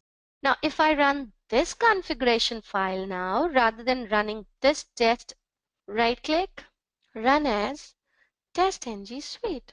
So can you observe here? Rather than coming as TestNG test, this time it's coming up as TestNG suite here because I'm using configuration file, and the purpose of having configuration file is basically to design your test suite. Okay, do the test management. So let's say I've clicked on it and it'll run. So if you go to TestNG, this is all green, which means it ran absolutely correct. And then F1 and F2, this class. But this time it's no more default test or default suite. It is test annotations because that's how I named it. And this is TestNG. Okay, now what is this test? If you see the structure here, test is coming outside classes. That means within a test, I can have number of classes, I can have number of functions, which implies that this test is not about a single test method. It is about having a scenario. You can give it a name to this scenario and include as many classes as you want. Let's say you want to test a component. Okay, So within this test block, you'll include all the classes those are testing a particular component of your application. So give that name to this test. All right? Okay. Now annotations are done. Let's go back to the slideshow. Now comes your attributes. Okay, so we've got prioritization, we've got method dependency, disabling, grouping, assertions, parallel testing, and report generation. So let's talk about them one by one. Okay, now priority. Annotated methods can be prioritized in TestNG. Priority can be assigned as parameters while calling the test cases. If no priority is defined, the test cases will be executed in alphabetical order. So I'll just come to this portion. Okay, so you can see I'm doing prioritization here, and you can see some attribute being put with this @test annotated method, right? I'll go back to Eclipse. Now, these are about annotations. And what I'll do, I'll create another class. New, I'll say other TestNG class, and I'll name it as TestNG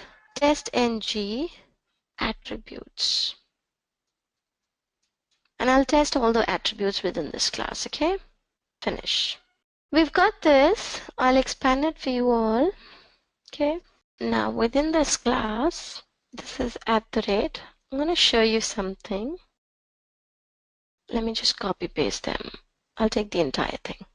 Control C, Control V, Control V, Control V, Control V, Control V. Okay. And I'll make this as A. I'll make this as O. I'll make this as H. I'll make this as F. I'll make this as M. Okay. We've got two F's, so just replace this one with D. Control save. So that's just this class with annotated functions. So all of them are test methods. Let me just run this class for you. Run as TestNG test. So if you see the result in execution order, just look at it. A, then D, then F, then H, then M, then O. Now, you can very well see that if I'm not doing anything with my test order explicitly, then natural ordering is the one that will be followed. When I say natural ordering, it means if you're using alphabets, then the alphabetical order. And if you're using numbers along with them, then the ascending order. Okay? As in the case of F1 and F2. F1 ran first and then F2 ran. So what do we do in real time? Because in real time, my function names will not be A, B, C, D or anything. They'll be like invoke browser, they'll be like login to Facebook, they'll be like sign up. Let's take this example. I want to log into Facebook. So one function name is open browser and the next one is login to Facebook. And if you do not do anything with the execution order explicitly, the order of execution will be login to Facebook and then open browser, which is wrong. Getting my point? Because as per alphabetical ordering, L comes before O. L comes before O. Now, obviously, it's a blunder. We don't want that. So how can you get rid of it? By either prioritizing your test cases, you can also mention dependency here. So first let's understand prioritization and then we'll come to dependency. Now I'm going to use the same example here. Okay. So what I'm going to do here is I will mention some priority. So this is priority is equal to 0 and I'll copy paste this. Control C, Control V, Control V. Guys, when I do it in real time in live classes, I do multiple examples which are not possible here, okay? But I'll just suggest you one thing out of my experience. You either prioritize all your test cases, okay, or you don't prioritize them. The reason is when you prioritize your test cases, a few of your test cases and not rest of them, there are a number of things that are taken into consideration. Alphabetical order takes over your prioritization. And in alphabetical ordering also, you need to take care of that the test cases that you have prioritized, let's say, and the one that has the highest priority, is that alphabet coming before rest of the non-prioritized test cases or after them? I mean, there are a lot of things. You'll get confused if I'll just speak about that verbally. Okay? Look at this. I've given different priority numbers. Now in TestNG, lower the priority number, highest is the priority. 0 is the highest priority number, which means that if I have given 0 to D, that means D will run first. Then will come 3, then will come 7, then 34, then 45, and then 89.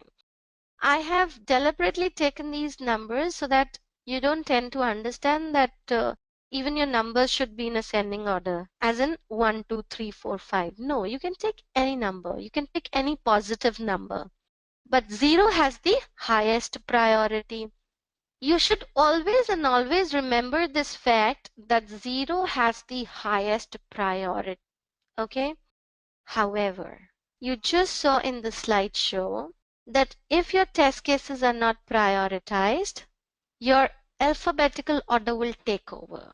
Now, I'm talking about a scenario wherein a few test cases are prioritized and rest of them are not. So let's first execute this and see the execution order. Run as TestNG test. You'll see D will come first. So D, then M because it has priority 3, then A because A has 7, then F, then H, and then O. This is what we expected. Now let's say I have removed priority from here. Control save. Okay, so rest of the test cases are prioritized, but A is not prioritized. Okay, now let me run this. Now if I show you the result, A ran first and then rest of the test cases. The reason is alphabetical ordering takes over prioritization also. But there's a twist here. The twist is A comes before D. So when this execution started, it first found out that who has got the highest priority. So highest priority is being held by D right now. Then we saw what are the rest of the non-prioritized methods. So there's one starting with A. A comes before D. That's the reason A took first and then D. Let's say I'm putting E here. Let's see what happens now. D and then E. The reason is D is holding the highest priority, and when the comparison happened, E doesn't come before D. So when the comparison happened, D comes before E plus D is holding the highest priority. So D ran first and then E and then rest of the test cases. So there's a lot of, when I do live classes, I take a number of examples which are not possible here, okay? But if you want, you can play around with these priorities and non-prioritizing the test cases and learn from your experience. But from my experience, my sincere suggestion, if you're prioritizing your test cases, prioritize all of them or don't prioritize. Otherwise, things might happen which will be just beyond your understanding. Okay? All right. So the next thing is dependency test. So in the same example, we'll add dependency as well. So what is dependency? I'll just have some space here in between the test cases. Okay, now you know that here first D will run and then E will run. Okay, and this has been prioritized to 0, which is fine. Now after D will come E. Okay, now let's say if I put depends on attribute here, depends on and priority, these are attributes. So you just place them with @test annotation. Depends on. Now there are two options, depends on methods and depends on groups. You can use either of them. I want to use depends on methods. So the list of methods this method depends on, there is no guarantee on the order on which the method dependent upon will be run. Just read this carefully. There is no guarantee on the order on which the methods depended upon will run, but you are guaranteed that all these methods will be run before the test method that contains this annotation is run. So you don't know the execution of order on which this method is dependent, but you can make sure that this particular function will run only after they will run. Alright, so let's say I'm using depends on methods is equal to, that's how, this is the syntax. You put in curly braces, then within double quotes. Let's say I'm saying that it is dependent on F, okay, or let's say it is dependent on H. So until and unless H runs, this will not run. Now let's see the execution order. Earlier D came and then E. Now E will not come. E will come later after your H will run. Run as TestNG test. Okay, just look at the execution order now. So first D with the highest priority, then M, then your F, then your H, then your O, and in the end E. Now you would wonder that why didn't E run after H? Because dependency was getting over? No. If this happens along with the priority, all the test cases that are already there in the queue, they will run first, and then this dependent method will run. Okay? All right. So that's how you mention. Now I'm going to do some twist here. The twist is I'm going to include another attribute here, which is called disabled. Okay, before the twist, let's say I am disabling this test case from here, this one. Now there are two ways to disable a test case. I told you by either using an attribute, and the other one is by using a tag within your configuration file. So here you use this one, this keyword enabled is equal to false. Okay, that means this test case has been disabled. Okay, and right now I will not make it H because otherwise this test case will fail. So I'll first show you the positive scenario. Right click, run as TestNG test. Now see the execution. You won't find H anywhere. The reason is I disabled it. Now this is dependent on F. So after F and O, after all the test cases with priority have executed, E ran in the end because it was dependent. Now let's say it is dependent on H. However, I have disabled this test case. So you have to keep in mind you cannot mention dependency if that test case is not enabled. If you do so, you will face an exception, which will happen in this scenario. So right click, run as TestNG test. So you can see here I've got an exception, and if I just open this wide, this method E is depending on method H, which is not annotated with @test or not included. So that's the reason it's not included, because we disabled it. That's the reason we've got this exception. That's how you can use dependency. Now I'll do one example showing that how you can do this in real time, okay, using dependency. Priority, I'm sure you all can use as per your requirement, but I'm going to write one example using dependency which I just spoke of. So new other TestNG class, I'll say test dependency using Facebook. Okay, I'm going to give you this example and finish. All right, now here I need two functions, open browser and I need login to Facebook. So I'm going to name one function as open browser and another one as @test login to Facebook. See guys, I haven't given any real-time example using before test, after test, using open browser and quit browser because I know you can do that. So I'm going to cover that area which is critical and which I might have to use some examples to demonstrate that. So that's the reason I'm using this one here. Login to Facebook. Okay, this is done. Now what I'll do, L comes before O, but we want to run open browser before L. So how do we do that? I will mention here dependency. So I'll say depends on methods equal to curly braces. First, always and always mention the syntax first. Then within double quotes, you're going to say open browser. Okay? And then in here, I'm going to take this open browser piece of code from some file and copy paste it. So let's just take this, Control C. Okay, 1 second. I think I took the entire thing. I only need the inner part. Control C, Control V, Control A, Control Shift F to format your code, and then of course declare your WebDriver. Okay, Control Shift O, and then just remove this. We don't need it.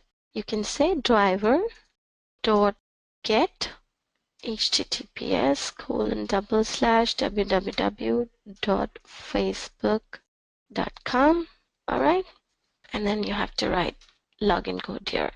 Now, since I already remember all the IDs on Facebook, so I'm going to quickly write this piece of code. I won't go to Firebug and start inspecting them. So I'll say driver dot find element by dot ID. Okay, and you must have, if you've gone through the previous tutorials, you must have seen that we did a few examples using Facebook. Okay, and I want to send keys here so we can use an ID. Okay, and that's the problem here. I don't want to use my actual ID publicly, so I'll just give some name, and then I'll say driver dot find element by dot ID. I'm using this technique for password, which is pass. You can go back and check on your Firebug. Okay, and then send keys, and let's say password. Okay, and then you have to click on the login button, which is driver dot find element by dot ID again, and it is login button. You can go and check. Okay, and you have to click on it. You can also use submit there. The reason is that we've got type is equal to submit, so even submit will work in this condition, in this scenario. Control save. So I'm done with this. Okay, I'm trying to log into Facebook, so I'm opening up Facebook. However, my login to Facebook depends on first actually invoking the browser and calling Facebook. Okay, so let's run this example. Control A, Control Shift F, and then let's run this. Right click, run as TestNG test. Okay, you should open your Chrome. ID and password. Now my ID was incorrect. Okay, so it's taking some other akanksha. Anyway, so we don't have any exception here, which means that my test case ran perfectly fine. This is the result if you see here. Okay, open browser and then log into Facebook. That's the order of execution. The reason is my login was dependent on open browser. All right, so that's how you'll do dependency. Let's go back to the slideshow. And we're done with prioritization, and I covered method dependency on my own. If you can see here, we've got this example here. Okay, and then disabling of, I've already covered disable also. And this one is using always run. In TestNG, we can also choose to run a particular test irrespective of the fail pass condition of depending method. We can control that by setting the always run attribute. So that's another attribute. So if the question comes up for disabling, it's enabled. But if you always want to run the test case, no matter test case you're dependent on is pass or it has failed, you just need to mention always run is equal to true. Okay, let's go to the next slide. This is disabling. So you can see enabled is equal to false. This test case will never execute. All right. Then comes your grouping. So grouping, assertion, parallel testing, and report generation. So you haven't seen report as of now. So I'll show you reports as well. Okay. Just give me a second. I'll go back and show you the report. So what I want you to do is just refresh your project. Okay. Now, as soon as I refresh this project, can you see that this folder has come up? Let's first just minimize this. This new folder has come up, test-out output. This comes up because of TestNG. Okay, just open it. You will see there is an HTML file called emailable-report. Just double click on it. Can you see here? Now, since I just ran only a small test script with just 2 functions, so this looks small to me. But just think about it in terms of a test suite. How many headings do we have? Test, how many passed, how many skipped, how many failed? Time, total time in milliseconds. Included groups, excluded groups. These are the classes, methods, and start time. Okay. And you can see which class ran, which all functions ran, what was the start time, how many total milliseconds the test case took in execution. This entire report. This looks small here, but it looks beautiful when you run the entire test suite. Because everything is here. If you face any exception, it'll come up here. If you're skipping any test case, it'll come up here. If you're sending any parameter, it'll come up here. If you're including any group, it'll come up here. If you're excluding any group, it'll come up here. So we'll see that once we're done with groups also. Okay. Now for grouping, I want to create another class here. Right click, new, other, TestNG class, and let's name it as test grouping. Okay, and finish. Now I told you the concept of grouping already. So this is what I'm going to do here. This is test grouping, and I'll do one more thing. I'll create one more class. First we'll test grouping, then we'll test 2 classes together, and I'll name it as test grouping new. All right. In here, I'll just copy paste this code, Control C, okay, Control V, Control V, Control V, Control V, Control V. And I'm going to name them as F1, F2, F3, F4, F5, oops, sorry, 4, 5, and 6, okay. Now I'm about to mention group. Now group is again an attribute. How do you do that? Group, control space. So if you're not sure about the attribute, the keyword, just press control space. Group equals, okay, within this, I'll say A.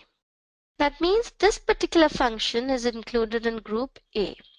Now let's say I'll just copy this thing, control C. I'm grouping all the test cases, control V, control V, control V, control V, control V, okay? Let's say this is group B, this is group C, this is again group A, this is group C, and this is again group A. So we've got 3 test cases in group A, 2 in group C, and 1 in group B. Now comes the question, how do I run only the test cases within group C? And you need to understand, just open up your perspective that this is only in this class. It doesn't mean you cannot have the same groups in other classes. It's just about defining the group. I'm just specifying that this particular function is within this group. Now there might be a scenario where in other classes you want to place some function within group A. Okay? Your TestNG.xml is such a file. You can twist your configuration, you can mold your configuration, create various combinations of configuration file. You can do a whole lot of stuff there. So what I'm going to do, I'm going to create new XML here, and I'll name it as TestNG inside config folder, TestNG grouping.xml. Okay. Now I'll just copy paste the structure first, Control C and Control V. Now within the structure, okay, you need to include groups. Now groups will come outside classes. The reason is you might want to include number of classes for that group, right? So what I'll do, I'll say group. Okay, now I'm not getting any proposal. I'll tell you the reason. So I'll just get rid of this, Control Save. I'll tell you the reason in a moment why I'm not getting this autofill or the options that which all tags I can include. Because right now I haven't mentioned any DTD, any doc type. Because in XML and in HTML you've got doc type. So I'll go back to this one. I'll run it again. And I'm not bothered about remembering that line. The reason is, if you go to console, in the beginning itself, it warns you that it is strongly recommended to add this line at the top of your XML file. So what I'll do, I'll write my XML, I will run it, then I'll get this warning on console. I'll just copy paste it. So here what I'm going to do, enter, and I'll just copy paste this doc type, control save. Similarly in this example, press enter and just add it. Alright, so now we've got the defined DTD for TestNG. So here if you now write group, you're getting this option. Okay, defines additional groups and also which groups to include in this test run. Now when it comes to groups, groups is about including which group or excluding which group. And of course you want to run this group. So that's the pattern. You first need to run the group and then you need to include the group. So I'm not going to exclude, I'm going to include actually. Okay, include and include. And what I'll do, I'll just say Control A, Control Shift F, and now you can see that it has come up in a beautiful way. You can just remove it and close it here itself. Now it is asking you which all groups to include. This test is testing grouping, let's rename it, and you're testing these many classes, so you can include as many classes as you want. And within these classes, you have to run only the test cases that are included in these groups that you mention here. So let's say I want to run only the test cases that are included in group A. And then in which class do I want to take the test cases? Here I'm taking test grouping. So that's test grouping. Okay, control save. Your file is ready. Just go to your file, right click on it, and run it as a test suite. I think I've got some exception. What happened? Did I run this or not? Run as TestNG suite. Yep, now I've got something, but nothing here. What's wrong? Maybe I'm doing some mistake. This is A, and I think there's nothing named as A. Oh, it's here. It's A, and this class name is test grouping new. Sorry, not this one. Oops, my bad. I have actually written this in test grouping new and not test grouping. Okay, so let's go to XML and make it test grouping new. Control save. Now let's run this. Right click, run as TestNG suite. Okay, now you can see F1, F4, and F6. All these have run, right? So let's verify. 1, it is in A, 4, it is in A, and 6, it is in A. Now, if you want to include more than one group, how do you do that? Just include one more line of the statement, include name equals. Now I want to include B as well, for example. Okay, and then close it. Control save, and now you run it. Right click, run as TestNG suite. So you can see F1, 4, and 6 were earlier there, and now F2 has also come up. And if you go to test grouping new, only F2 comes under B. And if you include C, let's say instead of B, I'm including C. Control save. Okay, now let's run it. So you can see 3, 4, 5, 6, and F1 because 2 was within B, right? Now, I had created this one as well. So what I'm going to do, I'm again going to do the same thing. Control C, and not actually, I want to make it M1. Control C, Control V, Control V, Control V. Okay, I'm creating another set of functions in another class. This is M3 and this is M4. Okay, Control save. And I want to group these methods as well. So let me just pick this up. Control C, Control V, Control V, Control V, Control V. Let's say I'm including this in group B, and then I'm including these in group D. There's one more group, I'm adding one more group, and all of them are in D. There's just one which is in B.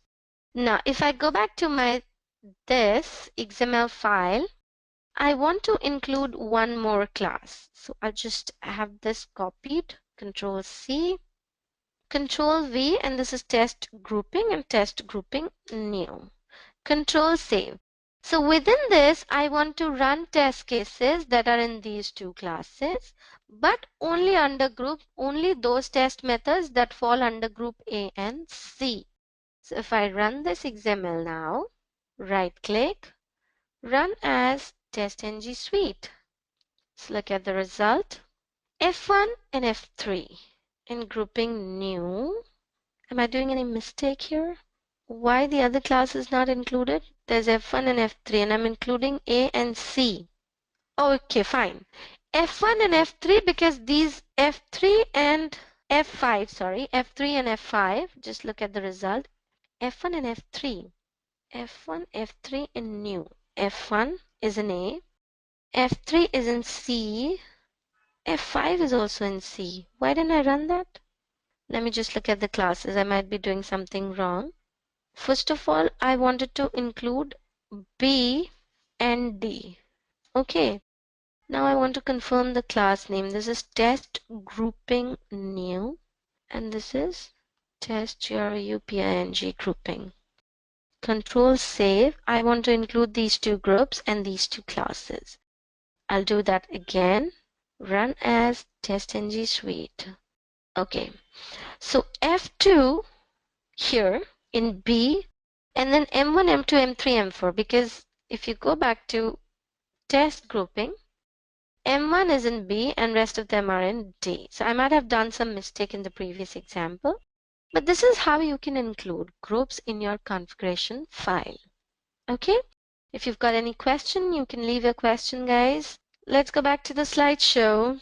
This is done. Now it's about assertions. Let's assert something. And then we've got parallel testing, which I'd like to demonstrate. And then we've got report generation. And that's about grouping. Okay, now since we've just done grouping, let me show you the result. So what you have to do is just refresh this, expand it, and open emailable report. Now can you see that? First of all, there's nothing like default, okay? Because we named our test case and we named our test suite as well. So TestNG is my suite name, test grouping is my test name. How many tests did we run? Just one, as in test grouping. 5 got passed, nothing skipped, nothing failed. This is the total time, included groups B and D, and these are the results. Okay? Every time you do something new, it'll get added to the report. Now with parameters will get added here. Okay? Let's close this. Okay, we'll go back to the slideshow, quickly see what is to be demonstrated here. All right, we've got parallel left, assertions left. That's it. Okay, let's understand assertions here. All right, assertion can be used in TestNG to compare the actual result with the expected result. Assert.assert equals string 1 and string 2. Assert.assert true, you're calling some method. Okay, now these are methods and you're asserting something. In the first one, you're checking whether string 1 and 2 they're equal or not. Okay. In the next one, you're checking if the function you're calling is returning true or not. You can do that with strings and you can do that here as well. I'm calling Gmail and then I'm fetching the title. If my title is same as Gmail, then this assertion will pass, otherwise my assertion will not pass. So I'm going to explain this in the IDE itself. Okay. So let's create another class. Right click, new. We'll go to other, TestNG class. And this class name is TestNG assertions. Okay. And finish. So I'll give you a small example first of assertion. So let's say I want to assert something here. And let's say I'm naming it as test equality. Okay. And then let's say I'm doing assert dot assert, okay, and I'm saying true, and I'm calling some first function, just giving you example here, okay, and this is not true actually, this is equals. I'm asserting them to be equal, okay. This true as in the boolean true, so my bad, I used capital T, and then I'm creating another function, public void. Like I said, you need not necessarily put annotations everywhere. So I'll say is equal, and I'm taking two integer variables, int a comma int b here, and then I am asserting them to be equal. So I'll say if a equals b, okay, then return true. Now here I need to make it a Boolean expression, all right, and here else I'll just say false, return false.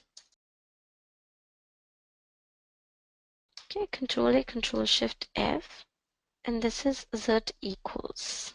Okay, Control Save. Now you can see that I'm trying to assert something. So this is my function call, right hand side, and there's left hand side which I've already taken as true. So let's see, this function is going to return true or false. Now since I'm sending 10 and 10, of course it'll send true. And then I'm going to send some print statement. So let me print my name here. Okay. So I'm trying to print my name, and I want you to understand assertions. Assertions using assert class are hard assertions. When I say hard assertion, that means that if my assert statement will fail, my execution will stop there and my test method will fail. So that's what I mean here. Let me just demonstrate this to you. Right click, run as TestNG test. Now this has passed, and if you go to console and scroll up, you will see that I've got my name here, Akanksha Ashish, okay? But if I fail this assertion, let's run it now. You won't see, first of all, this will fail because of assertion. Expected was false but found true, okay? And then go to console. You'll see this failure, and you can see there's no print statement, as in Akanksha Ashish didn't come up here. The reason is with hard assertions, as in using assert class, if my assert statement fails, the execution will not go to the next line. Okay, so let's do another example. I'll write another function here, @test, okay, and if you remember in the slide, I'm just fetching the title. Can you see here, get Gmail, and then this, and then this, and then this. So what I'll do, first of all, let's expand it. @before test, all right, and then before test, I'm going to invoke the browser. Let me first make this asterisk so that all kind of annotations can be included. Public void invoke browser. So I want to invoke browser here, and I'll just copy paste this. So where did I write? Let me just close these files, guys, okay? And I'll copy paste this. I'm closing everything here, grouping new. I don't need them, right? I will just take this portion, Control C, go to your assertion, Control V, just add your WebDriver, okay? Control Shift O to get the declaration, to get the import statement. Just format your code. You're getting Facebook here, okay? And let's say I'm getting Gmail, okay?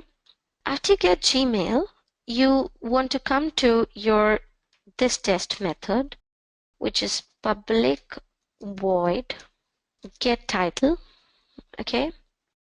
That's my function name, and I'll say driver dot get title, okay? And since get title returns the title of the page, what I'm going to do is I'm going to take it in a local string variable. String title is equal to driver dot get title. And then what I'm going to do with this is, let me first of all get rid of these extra spaces. I really want to see my code beautiful. Okay, so this title, and then I'll assert. assert dot assert equal. Okay, assert equals. Use assert equals. My actual one is title, so just place title. And the expected one is, let's say, Gmail. Okay, I'm just saying. And then after I do this, I'm again printing, or let's say I want to log into Gmail. So I can write another piece of code. I don't want to do that, so I'll just give this out and I'll say only Akanksha, control save. And this is G and this is T. So this will run anyway first as per the alphabetical order, so I'm not worried. Okay, control save. And just to show you that you've written before test, you can write @ after test as well, guys. And just close your driver. So public void close browser. This is what you can achieve. And I'll say driver.quit. Okay, control save. And why am I getting error here? I'll just remove this, delete, and I'll do asterisk here. Okay. Control save, Control A, Control Shift F. So it looks good now. And then we'll run this test case, assertions. Now let's just, okay, let it fail. Right click, run as TestNG test. I'm opening Gmail and it closes because I was closing also, and in between the number of things happening. Now if you go to the result, my get title has got passed because I asserted titles and both of them were equal. However, test equality failed, so it didn't go to the next line. And if you go to console, I've got only Akanksha. Why have I got Akanksha here? Because in get title, my assertion passed. So the execution went to the second line. Had it failed, it won't go to the next line. Okay, so this is how you can do assertions in TestNG. Now let's go back to the slideshow and we'll go to parallel testing. Okay, now it's time to understand parallel testing. Now I've told you parallel testing means running the same test case on different browsers, which is cross-browser testing, running different test cases on different browsers, running different test cases on same kind of browser. It can be anything. It's just that you have to run test cases parallelly on different instances of your browser. Okay, I'm not going to cover cross-browser testing here, guys, because this is a tutorial. We cover a lot in live classes. So you've seen annotations, you've seen prioritization, and these. We've got a whole lot of stuff in TestNG that is covered in live classes, even in assertions, in grouping.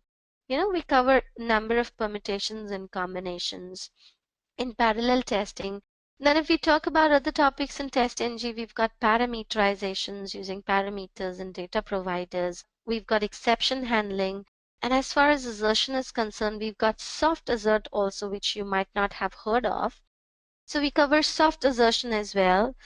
And you know, there are instances where, I mean, in 95% cases, people will ask you in an interview the difference between hard assert and soft assert.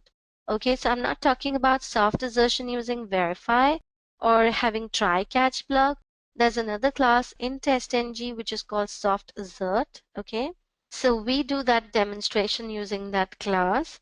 Okay, if you're happy with these classes, we'd appreciate if you just want to enhance your skills, please go to edureka.co and look for the options that you can choose from.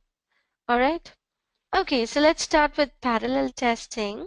I'll create another class here. Right click, new, other. All right, guys. So we'll create another TestNG class here and let's name it as test parallel. Okay, and finish. All right.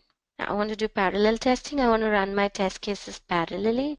In fact, I don't even need this class, to be honest. So what I'll do, I'll just close this. We've got this dependency using Facebook and I've got this assertion class.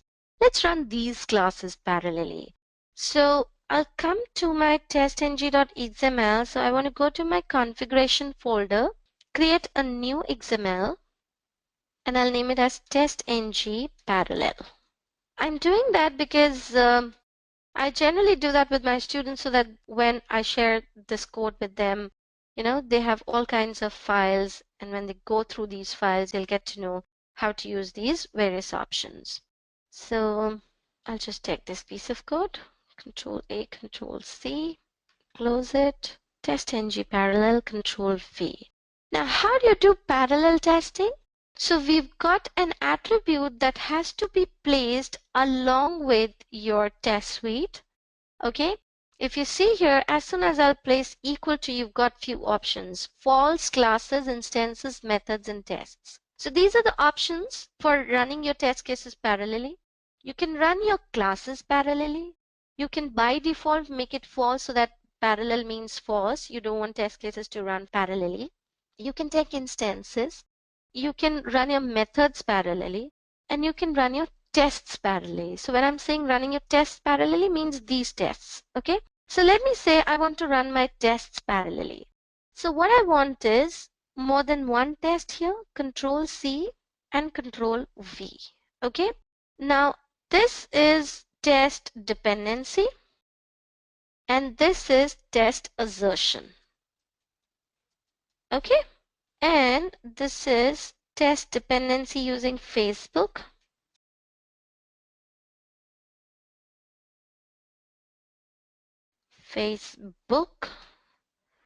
And this is TestNG assertion.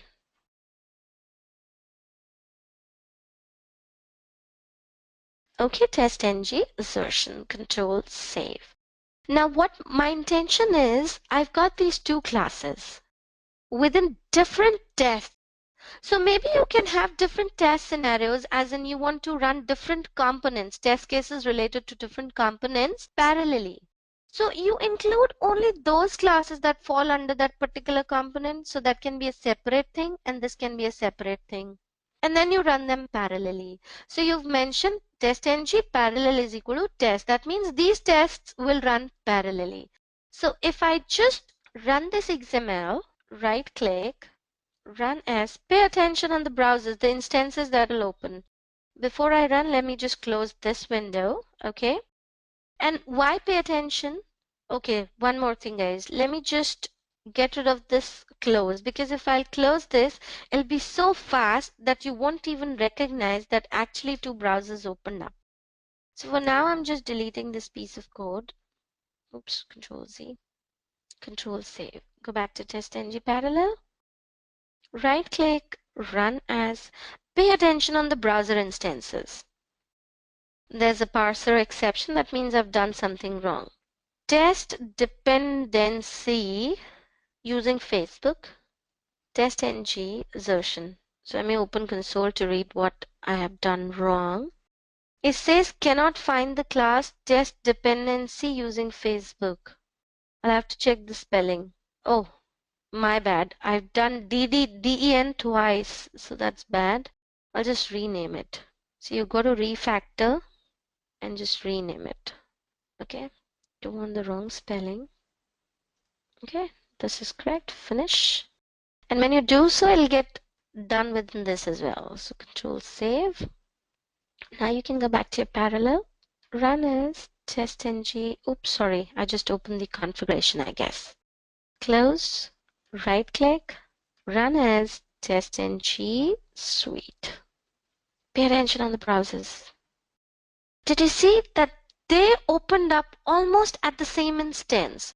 We're not bothered about the execution time because see, it depends on different applications that you'll open. So whatever the server time is, response time is from the server, accordingly, they will work or proceed. So if you open up your result file, okay, now this got failed because in equality we were failing. We were using 11, 10, and 11. So you've got the exception here, okay, and the other functions that you used, all right. And here you've got every test method. So you had one with test assertion and another scenario with test dependency, okay. Now this is coming up as red because one of the test cases among the scenario failed, all right. And just look at the starting time also. Now, where's your assertion and where is this? Okay, we've got different methods, so I can't show you the start time. But when you just do it with single function, you'll see that the start time is almost the same. Okay, because I'm running my test cases parallelly. So you can see that this report is turning to be interesting now, with this exception being mentioned here, how many test cases passed, how many failed, what was the total time, and if you have groups and if you've got parameters, that will also come up within this report. Now there's a whole lot of stuff to parallel, which I want to cover one more scenario as in how you can twist this XML. You were using parallel is equal to tests. Let's say I want to use parallel is equal to classes. And instead of having this in a different test scenario, you want to mention it here. And let's get rid of this test now. Okay, you can do this as well. Okay, we're missing test, so let's just close test also. Control Shift F, Control S. Okay, now if you run this, the same thing will happen. Now we are running the classes parallelly. Okay, you can include more classes. You can include different classes in different groups and then groups in different test scenarios. You can mold this XML in any number of ways. Right click, run as TestNG suite.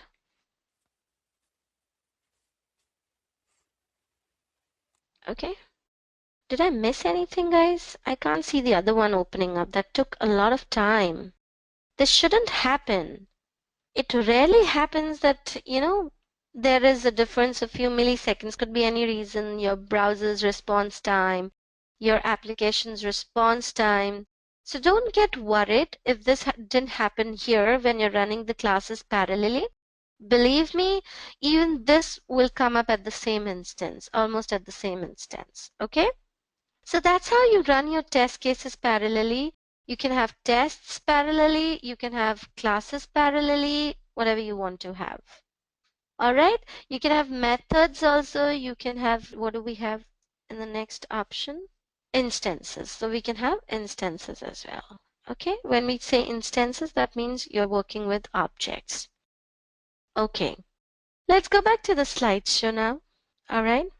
Now this particular example is trying to show you parallel testing with cross-browser testing. Now with cross-browser, we need parameterization. Okay, that's again an advanced concept, which we'll be covering in the live tutorials. Okay, let's go to the next slide. Report generation. So you've already seen how we get this report. Just explain how you can have this XML created. Okay. And you can see here, you've got this report generated. You can also call this one as well. You'll find it here. I'll just show you.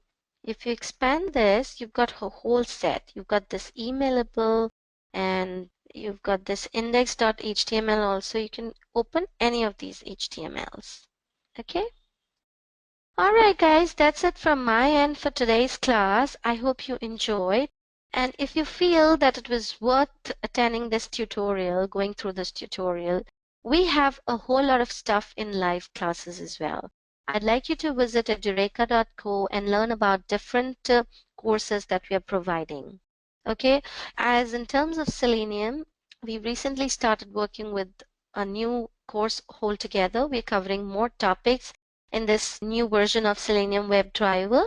Since Selenium 3 has come up, so we've introduced some new topics as well. Okay, now in the last two tutorials, I've already told about the feedback that we are getting from our clients. Okay, you can go through the feedbacks on the website as well. All the instructors on Edureka, they have got a whole lot of industry experience in their field. So if I'm teaching WebDriver, if I'm teaching TestNG, so I've been chosen to give this tutorial because I've got this experience, I've got this industry experience. And we talk about expected scenarios, industry scenarios. We talk about everything. We've got live questionnaire, as in student can ask questions live and it'll be demonstrated live in the online class. The solution will be given online. All right. I hope you enjoyed today's tutorial. We'll see you again with the next tutorial. Till then, keep enjoying. Bye-bye for now. I hope you enjoyed listening to this video. Please be kind enough to like it, and you can comment any of your doubts and queries and we will reply to them at the earliest. Do look out for more videos in our playlist and subscribe to our Edureka channel to learn more. Happy learning!